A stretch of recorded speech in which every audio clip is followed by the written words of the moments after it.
শোনো শিফু, উম, তোমার বয়সে অনেক পড়াশোনা করতাম। তাই নাকি? কিভাবে পড়াশোনা করতা শুনি? আমার কোনো বই ছিল না, গাছের পাতাতে লিখে লিখে পাতা ছিঁড়ে যেত। স্কুল ছিল মাত্র 599 কিলোমিটার দূরে। তাহলে যেতে যেতে কত সময় লাগতো? যেতে যেতে 2 দিন লেগে যেত।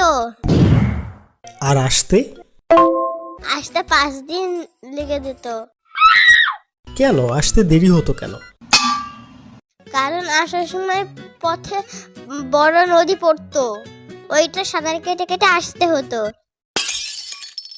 কিন্তু তুমি তো সাঁতার জানো না।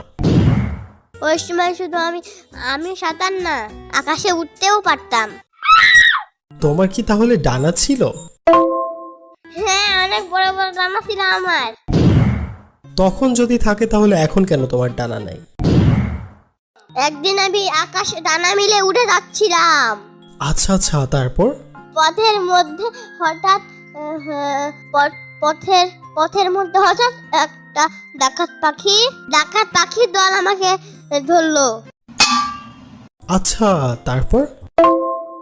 ধরে বললো, কাছে যা সব দিয়ে যা, না হলে তোর ডানা কেটে ফেলবো।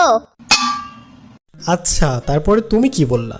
আমি বললাম, আমার কাছে ভালোবাসা ছাড়া দেওয়ার মতো কিছুই নেই। তারপর? তারপর থেকে আমার ডানা নেই। এই কথা তো আমি আগে শুনি নাই। তুমি শুনবা কিভাবে? তুমি তো একটা কাণ্ড। কাণ্ড মানে আবার কি? মুখে যদি হয় তাহলে কাণ্ড কেন হবে না? কান কি দোষ করলো? সবসময় মুখে কেন কথা হবে? ও আচ্ছা, এই ব্যাপার। তুমি এত অশিক্ষিত কি করে হলা? আমি এটাই বুঝতে পারলাম না। আমার বংশে তো সবাই শিক্ষিত, আর আমি তাদের লিডার। তুমি তার মধ্য থেকে এত অশিক্ষিত হয়েছ। একটা জ্ঞানী মানুষের সাথে কিভাবে কথা বলতে হয় জানো না? বাড়িতে গিয়ে তোমায় কিছু শেখাই না? অত ব্রো কোথাকার। আরে ওইটা অধব্র না, ওইটা অভদ্র হবে। আচ্ছা যাই হোক, তুমি এত জ্ঞানী ছিল আগে? আমি সেই সময় ঈশ্বর চন্দ্র বিদ্যা ফুসকিছিলাম। এখন আস্তে আস্তে বয়স বাড়ার সাথে সাথে আমার ব্রেন কমে গেছে। তুমি এতদিন পর্যন্ত বেঁচে আছো কিভাবে? এটা ডিজিটাল ভার্সন, তুমি বুঝবো না, তুমি তো মুখর।